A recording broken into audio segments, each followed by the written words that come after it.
Peristiwa Isra Mi'raj bagian pertama diawali pada tahun ke-10 dari kenabian Rasulullah Sallallahu Alaihi Wasallam, bukan ke-10 Hijrah, tapi 10 kenabian dari Rasulullah Sallallahu Alaihi Wasallam saat dilantik menjadi Nabi dan Rasul. Diawali di bulan Ramadan saat wafatnya Sayyidah Khadijah radhiyallahu taala anha. Pun demikian wafatnya paman Nabi tercinta Abu Talib. Wafat paman dan istri tercinta ini yang sejatinya sudah dipahami dan diketahui oleh kita semua bahwa keduanya adalah tameng terdekat Rasulullah SAW dalam berdakwah. Bagaimana ketika Nabi menghadapi berbagai tantangan yang ada di masyarakat Mekah pada umumnya di masa itu, Fatrah Makkiyah, maka pamannya Abu Talib adalah orang pertama yang maju membela Nabi, yang datang untuk memberikan penjelasan-penjelasan yang melindungi keadaan Rasulullah SAW, baik dakwahnya pun demikian keadaan fisik Nabi yang dimungkinkan tersakiti pada masa itu. Bila pun ada kesulitan di luar ketika menyampaikan risalah, maka pulang ke rumah.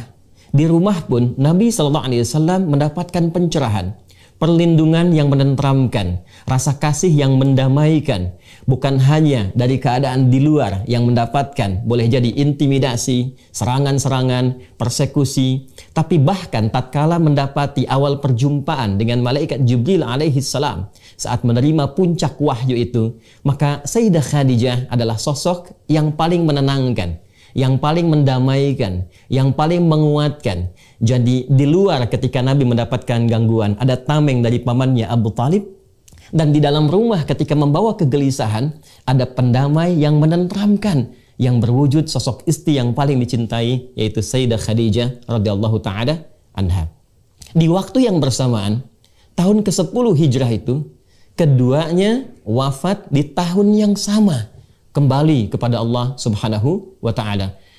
Nabi Sallallahu Alaihi Wasallam tentu diliputi oleh rasa kesedihan yang mendalam, rasa duka yang sangat luar biasa, sampai para sejarawan sepakat menjadikan tahun ini sebagai tahun kesedihan dalam sejarah Islam, dinamai dengan Amul Huzni. Dalam keadaan demikian, maka Nabi menghadapi satu realita. Di luar yang tadinya ada pembela, ada perisai, ketika hilang perisai itu, maka cacian, intimidasi, persekusi dirasakan langsung oleh Nabi SAW tanpa sekat dalam menyampaikan risalah dakwah itu. Pulang ke rumah pun, yang biasanya ada yang menenteramkan, yang memberikan kedamaian, yang memberikan kekuatan dengan kata-kata yang meneduhkan itu, sekarang tidak didapati lagi. Maka Nabi melihat ada peluang harapan di suku terhormat di luar wilayah Mekah Al-Mukarramah, sekitar 100 km. Beliau mencoba untuk menempuh perjalanan ke satu wilayah yang dikenal dengan nama Taif, masuk wilayah Hijaz. Mekah, Al-Madinah 400 kilo jaraknya dari Mekah, kemudian Taif 100 km jaraknya dari kota Mekah Al-Mukarramah. Beliau berharap ada satu suku yang terhormat bernama Bani Thaqif, yang diharapkan bila di Mekah ditolak, maka penduduk Taif khususnya dari Bani Thaqif bisa menerima dakwah Rasulullah SAW, bisa menjadi penopang, pemberi kekuatan, pemberi perlindungan dari risalah dakwah yang tengah beliau jalankan. Lalu diajaklah kemudian menyertai anak angkat beliau pada masa itu, yaitu Zaid bin Harithah, untuk menemani risalah dakwah Nabi SAW keluar sementara waktu dari Mekah, menghindari konflik sosial yang bahkan serangan-serangan muncul pada masa itu, dan berangkatlah berjalan kaki. Kita garis bawahi, berjalan kaki 100 km ke wilayah Taif. Namun apa yang terjadi? Ternyata Masya Allah, ketika sampai di Taif, harapan yang membumbung tinggi itu, yang diharapkan dakwah bisa disambut dengan ketenangan, kenyamanan, penerimaan yang baik, tapi ternyata asa yang dihadirkan tidak sesuai dengan kenyataan yang dihadapi, realita yang muncul. Ternyata alih-alih penduduk Taif, khususnya Bani Thaqif yang diharapkan datang menyambut dengan kehormatan, ternyata mereka merespon dengan tindakan-tindakan yang bukan hanya mengecewakan, tapi bahkan menyakiti. Bila di Mekah Nabi mendapatkan perlakuan dari caci maki, lemparan kata-kata yang kotor, maka di Taif bahkan lemparan kata itu bukan hanya berubah menjadi makian, tapi juga lemparan sesungguhnya berupa bebatuan. Betapa Nabi Shallallahu Alaihi Wasallam mengalami situasi yang menyakitkan, ya bukan hanya kepada batin kalau kita tarik kepada situasi kita saat ini, tapi kaki beliau terluka. Zaid bin Harithah menjadi tameng sampai kepala bagian belakangnya pun kemudian terluka. Dan keduanya memutuskan untuk mundur sejenak, beristirahat di satu kebun kurma milik dua anak dari seorang bernama Rabi'ah. Dan disinilah kisah dan hikmah bermula, pengantar pada peristiwa pertama yang mengantarkan pada Isra dan Mi'raj. Ketika beliau sedang istirahat itu, maka malaikat Jibril diperintahkan oleh Allah Subhanahu wa taala untuk menyampaikan pesan kepada malaikat penjaga bukit di Taif itu. Mintakan kepada Muhammad sallallahu alaihi wasallam, Sayyiduna Rasulullah, mintakan apapun yang diminta, taati. Di sini titik pembelajaran yang penting untuk kita semua, Bapak dan Ibu sekalian. Seperti telah kita ketahui, ketika sampai malaikat penjaga bukit itu dan menyampaikan, ya Rasulullah Muhammad sallallahu alaihi wasallam, apa yang engkau perintahkan aku taati.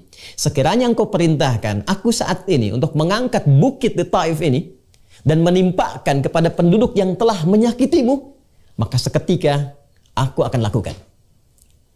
Maka mari kita lihat bagaimana jawaban Rasulullah sallallahu alaihi wasallam di bagian pertama pembahasan tentang Isra Mi'raj ini, yang jawaban inilah kemudian didokumentasikan secara lengkap oleh Al-Imam At-Tabrani dalam kitabnya Ad-Du'a, pun dikuatkan dalam kitab Mu'jamnya. Dan ini bagian terpenting yang mengantarkan pada peristiwa Isra dan Mi'raj. Apa jawaban Nabi?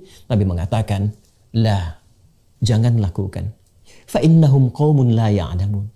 Boleh jadi mereka menghadirkan respon yang menyakiti itu, yang melukai itu, bukan karena diniatkan untuk sengaja melukai, bukan karena diniatkan untuk sengaja menyakiti, namun mereka melakukannya karena boleh jadi mereka belum tahu saja hakikat tentang sesuatu. Mereka belum tahu tentang manfaat agama ini. Maka aku berharap esok lusa ada keturunan-keturunan di Bani Thaqif, ada keturunan-keturunan di Taif ini yang kelak akan beriman pada risalah Muhammad sallallahu alaihi wasallam. Lantas seketika beliau berdoa dan perhatikan permohonannya kepada Allah Subhanahu wa taala. Ilahi, ilaika ashku dha'fa quwwati wa qillata hilati wa hawani 'alan nas. Ya Allah, saat ini aku mengaduhkan kepadamu tentang kelemahanku dan kurangnya dayaku di hadapan manusia.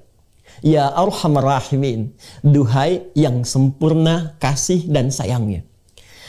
Anta Rabbul Mustad'afin. Aku menyadari dan meyakini engkau adalah perawat setiap orang-orang yang lemah, golongan-golongan yang terlemahkan. Anta Rabbi, dan engkau pun Rabb yang merawatku, yang menyayangiku, yang mengasihiku. Ila man takiluni. Setelah perlakuan di Taif ini, kemana lagi engkau perkenankan aku untuk melangkah menyampaikan risalah dakwah? Ila ba'idin yatahajjamuni, apakah ke tempat yang masih jauh dan di tempat itu masih ada sekelompok orang yang akan menyakitiku? Am ila aduwin malaktahu amri, atau tempatnya masih dekat yang ketika aku sampai ke tempat itu masih ada orang-orang yang tidak suka kepadaku lantas akan menyakitiku lagi. Masya Allah. Malam takun bika alayya ghadabun fala uballi. Sepanjang engkau tidak marah kepadaku, aku tidak peduli. Engkau sampaikan aku ke tempat yang jauh dan berpotensi menyakiti aku, atau tempatnya masih dekat dan berpotensi aku disakiti kembali, berpotensi aku dimusuhi kembali, aku menerima ya Allah. Yang penting engkau tidak marah kepadaku. Walakinna rahmatan liya ausa. Dan aku yakin sungguh kasihmu kepadaku lebih luas dibandingkan dengan perlakuan-perlakuan yang menyakitkan itu. Ilahi, ya Allah, aku bersandar kepadamu sepenuhnya. Aku bersandar kepadamu sepenuhnya. Malam tunzil ilayya ghadabak wa la yahilla alayya sakhatuk. Sepanjang engkau tidak turunkan kemarahanmu kepadaku atau tidak hadir murkamu kepadaku ya Allah, maka aku bertawakal kepadamu. Ilaikal utbah hatta tarda la haula wa la quwwata illa bik. Ya Allah, aku bertawakal sepenuhnya kepadamu mengharapkan ridhamu, dan sungguh segala daya, upaya dan kekuatan semua aku kembalikan kepadamu.